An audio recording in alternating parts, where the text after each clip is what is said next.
Olá pessoal, tudo bem? Vamos dar início então agora à nossa segunda aula de Hamartologia. Se vocês observarem, estou num cenário diferente hoje porque eu estou numa outra sala, ok? Hoje eu quero falar um pouquinho com vocês sobre o significado dos termos imagem e semelhança. Imagem e semelhança de Deus, que está lá no livro do Gênesis capítulo 1 e o verso de número 26. O que Deus quis dizer ao criar o homem quando ele disse: façamos o homem à nossa imagem e semelhança? Imagem e semelhança, são dois termos que vêm do hebraico, sendo a palavra tselem usada para semelhança e demut, que é usada para imagem. Quando nós pensamos na definição desses dois termos, imagem e semelhança, nós estamos falando de algo que se parece com alguma coisa. Então, se eu afirmar para vocês que eu tenho uma certa semelhança com o meu pai, eu estou dizendo que eu me pareço com o meu pai, mas eu não sou o meu pai. Existe uma semelhança, certo? E a raiz da palavra tselem, que é o termo hebraico usado ali para semelhança, ela traz justamente a ideia de que algo que é esculpido ou que é feito a partir de uma outra coisa. Então, se nós pensarmos, o que está escrito aqui no texto original é que o homem, ele foi criado a partir de Deus, ou ele foi esculpido a partir de Deus, só que ele não é Deus. Então, a imagem e semelhança que diz respeito ali em relação à criação do homem significa isso: nós fomos criados a partir de Deus. Nós nos parecemos com Deus, mas nós não somos Deus. E em que sentido nós nos parecemos com Deus? Em pelo menos dois sentidos. Primeiro, no sentido espiritual. Deus, ele não tem um corpo ou uma forma corpórea como a nossa. A Bíblia, ela usa termos como, por exemplo, ela diz assim que ela se refere às mãos de Deus, os olhos de Deus, a boca de Deus, os pés de Deus, está sobre a terra, é o estrado dos pés de Deus. Só que isso não significa que Deus tenha um olho, ou melhor, dois olhos, uma boca, dois pés, duas mãos, porque Deus não tem um corpo carnal como o nosso. Deus, ele é espírito, e sendo espírito, não tem como nós sabermos qual é a forma exatamente desse corpo para definirmos. O fato é que a Bíblia usa essas expressões para que o leitor venha ter uma noção ou venha se identificar melhor com a pessoa ou o ser de Deus. Existe um termo técnico na teologia para isso, que é o antropomorfismo. Antroposmorfismo, ou seja, antropos é homem, morfos, forma de homem. Quando a Bíblia diz que Deus tem olhos, que Deus tem boca, Deus tem mãos, Deus tem pés, a Bíblia está usando uma figura de linguagem, está dizendo que Deus tem uma forma humana para quando o leitor ler o texto, ele se identificar, ele se aproximar. Porque veja bem, se a Bíblia dissesse assim: Deus é um ser espiritual que não se parece em nada com o Alisson, com o corpo do Alisson, isso causaria uma estranheza, certo? Mas o objetivo do texto sagrado em usar esses termos, em fazer esse antropomorfismo, é criar uma relação, é criar uma aproximação entre o leitor e o texto. Mas isso não significa que Deus seja daquela maneira. Aí você me pergunta: mas Alisson, então como que é Deus? eu vou te dizer, olha, eu não sei. Eu sei que Deus é Espírito, eu sei que Deus tem os seus atributos, que é amor, justiça, bondade, e é isso. Nós não sabemos muito mais do que isso, mas uma coisa é fato: Deus não possui um corpo como o meu e o seu.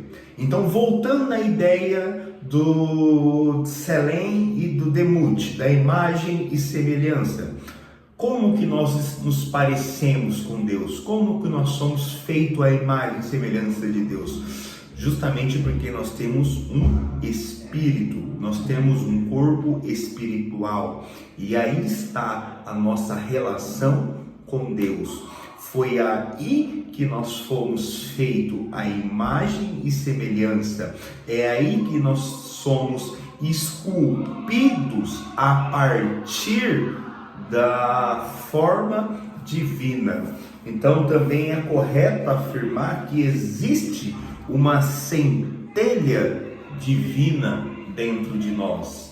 Quando a Bíblia diz assim, façamos o homem à nossa imagem e semelhança, Gênesis 1:26, a palavra hebraica para homem é Adão, que é o mesmo termo usado lá na frente para Adão.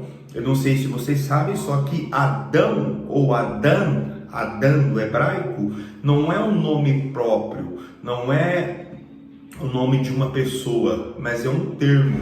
Toda vez que o Velho Testamento fala sobre humanidade, a palavra hebraica ali é Adão. Então o texto no original diz assim: façamos Adão a nossa imagem e semelhança, ou façamos Adão a nossa Tselem e Demut, imagem e semelhança. O que o texto sagrado quer dizer quando ele usa o termo Adão? O texto está dizendo assim que não é só Adão que é feito à imagem e semelhança de Deus, é toda a humanidade, é todos os seres humanos. Por isso o termo hebraico ali é Adão. É a humanidade como um todo, ela é feita, ela tem essa essência divina, que é a imagem e a semelhança de Deus no ser humano. Um segundo aspecto que nós somos feitos à imagem e semelhança de Deus está relacionado ao nosso domínio sobre a terra ou sobre a criação. Tudo aquilo que Deus fez a partir do primeiro dia até o sexto dia, quando o homem é criado, está sob o domínio do homem.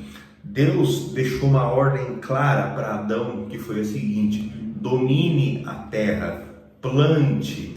Deus pediu para que Adão, ou melhor, ordenou Adão para que ele viesse nomear os animais, para que ele viesse plantar na terra, para que ele viesse dominar a terra.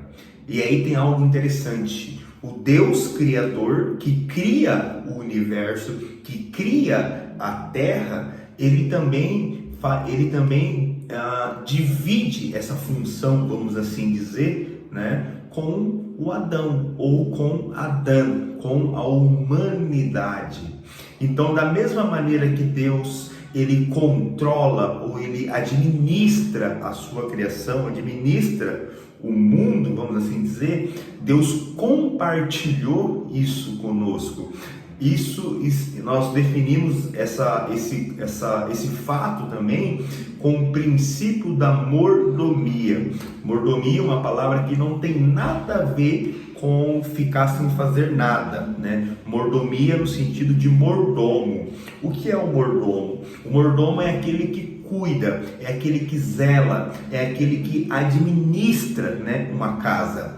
O ser humano, ele está em uma realidade, né, onde ele faz parte de todo um contexto, seja ele sociológico e até mesmo ele é um cidadão, mora numa cidade, ele faz parte de uma nação, ele está num planeta e ele tem como obrigação cuidar, zelar, né? Exercer o seu princípio de mordomia ou de mordomo.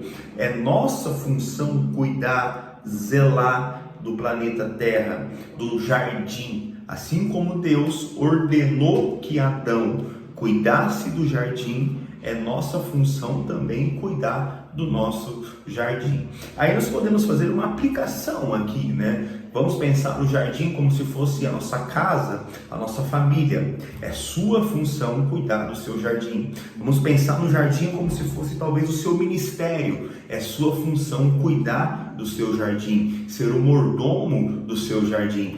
Pense talvez no seu trabalho, na sua carreira, como o seu jardim. Então é sua função cuidar, zelar, administrar, para que tudo venha a correr bem. Princípio da mordomia. Deus nos coloca no centro do jardim para cuidar, para zelar do nosso jardim. E jardim aqui, como eu disse, pode ser a nossa casa, a nossa família, o nosso emprego, o nosso ministério, enfim, é nossa função, é nosso dever cuidar e zelar, administrar o jardim.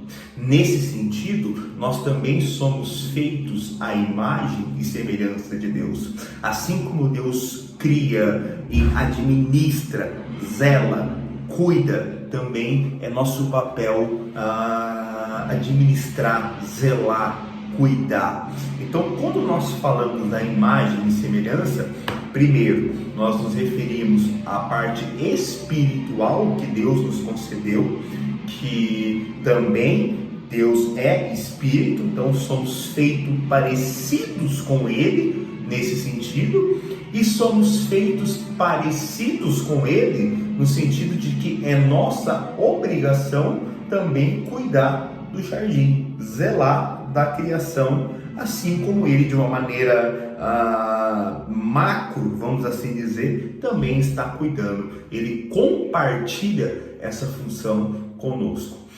Aí você talvez está se perguntando, mas Alisson, o que isso tem a ver com a nossa disciplina, né? Com a hamartiologia, com a doutrina do pecado? Isso tem tudo a ver, porque a imagem e semelhança e a nossa relação com a criação, sendo nós o mordomo, né, ou os mordomos do jardim, ela foi completamente comprometida.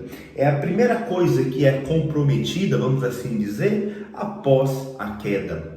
Por quê? Porque quando Deus cria o homem à imagem e semelhança dele, e ele nos fornece, né, essa parte espiritual que vem, né, que é feita a partir da imagem dele, quando o homem então peca, a partir do momento que nós saímos do estado de inocência e caímos para o estado de pecado, a nossa imagem e semelhança de Deus, no que diz respeito à nossa parte espiritual, ela está comprometida. Ela está completamente comprometida. É como se houvesse uma rachadura ali. É como se agora a imagem e semelhança de Deus ela estivesse ofuscada. Eu vou dar um exemplo bem simples para vocês entenderem. Sabe quando você sai do banho, e um banho bem quente, e você olha no espelho e você vê apenas o vulto, mas você não consegue ver a sua imagem refletida no espelho? A partir do momento que nós pecamos, quando nós olhamos para Deus, nós vemos apenas o vulto, mas nós não conseguimos mais nos reconhecer em Deus. É como se que Deus fosse o espelho, ou seja, a imagem do espelho fosse Deus, e você olha para o espelho todo embaçado e você tenta ver, mas você não consegue ver realmente a imagem. Você sabe que existe uma imagem sendo refletida ali, só que você não consegue contemplar ela com clareza.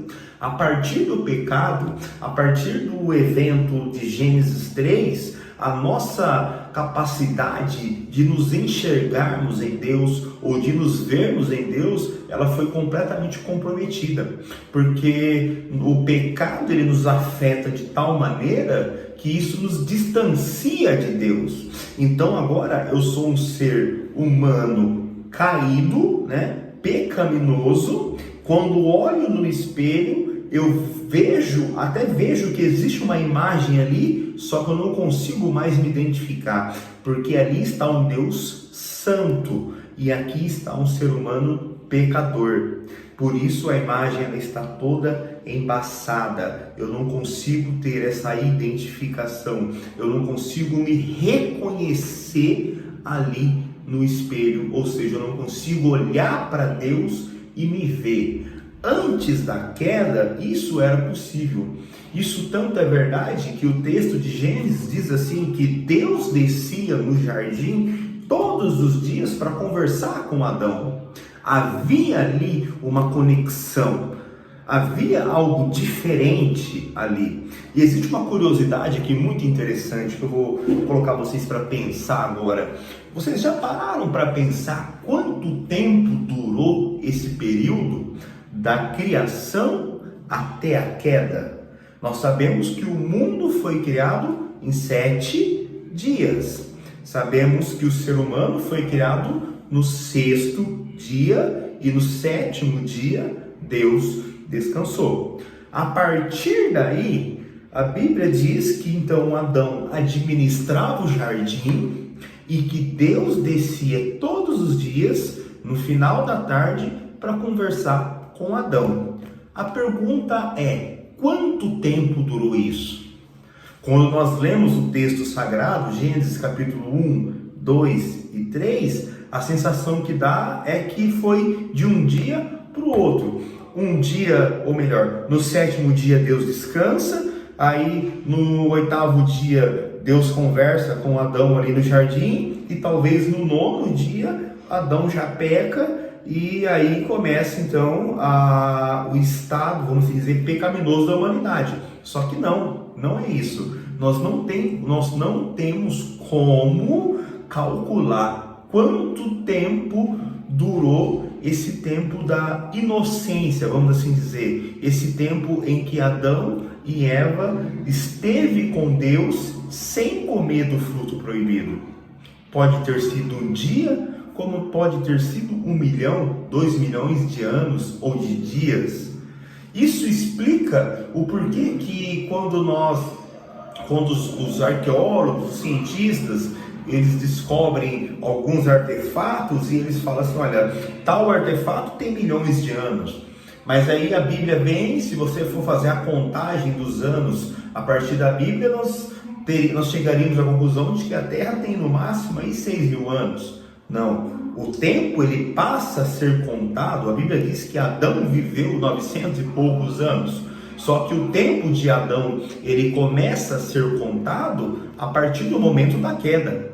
Porque antes da queda, Adão não tinha o porquê contar os seus anos. Haja vista que ele não morreria, haja vista porque no meio do jardim tinha a árvore da vida e ele se alimentava da árvore da vida, então não tinha por que ele contar os seus dias. Logo, a partir do momento em que ele é expulso do jardim, quando ele come da árvore do conhecimento do bem e do mal, ele então é expulso do jardim. A partir daí é que os dias de Adão começam a ser contados. A partir daí, então, Adão vive 900 e poucos anos. Mas até então, ele não tinha os seus dias contados.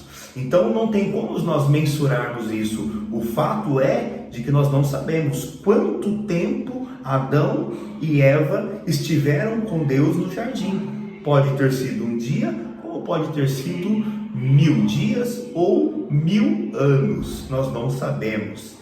Mas o fato é que quando Adão então peca, a sua imagem e semelhança, ela é de uma tal maneira tão comprometida que Deus não desce mais no jardim.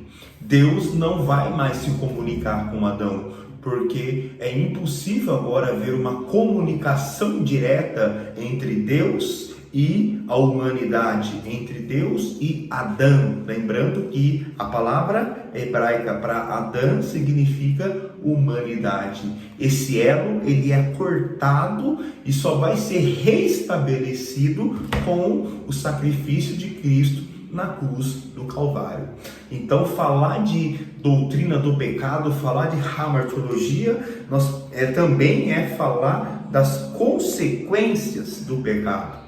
E a primeira consequência que eu quero explorar com vocês aqui justamente é essa: a nossa imagem e semelhança sendo ofuscada por conta do pecado. Então, a partir do evento de Gênesis 3, nós tivemos a nossa imagem ofuscada, embaçada. Lembra do exemplo do espelho embaçado? Nós olhamos para Deus, mas não conseguimos enxergar Ele, porque estamos com a nossa natureza corrompida pelo pecado.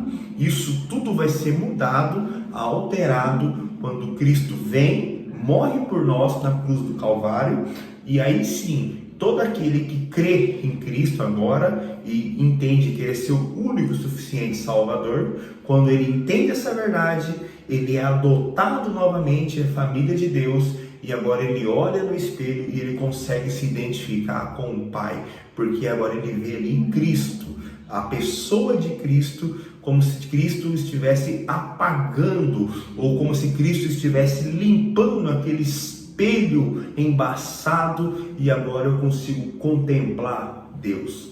Lembra-se de que um dia os discípulos olharam para Jesus e falaram assim: Mestre, nos mostra o Pai. E Jesus olhou para eles e disse assim: eu estou aqui com vocês o tempo todo, e vocês ainda me pedem para mostrar o Pai? Olhem para mim e vocês vão ver o Pai. Então, quando nós olhamos para Cristo, nós vemos agora o espelho não mais embaçado, nós vemos o espelho com uma imagem viva, uma imagem nítida. Nós conseguimos ver ali novamente a nossa imagem e semelhança sendo resgatada, sendo restaurada. Ok, pessoal? Próxima aula, então, nós vamos falar da consequência no que diz respeito ao fato de nós sermos os administradores do jardim. O que aconteceu depois do pecado com esse fato, vamos assim dizer? O que muda antes do pecado e depois do pecado na nossa função como administradores do jardim? Beleza? Deus abençoe a todos e até a próxima.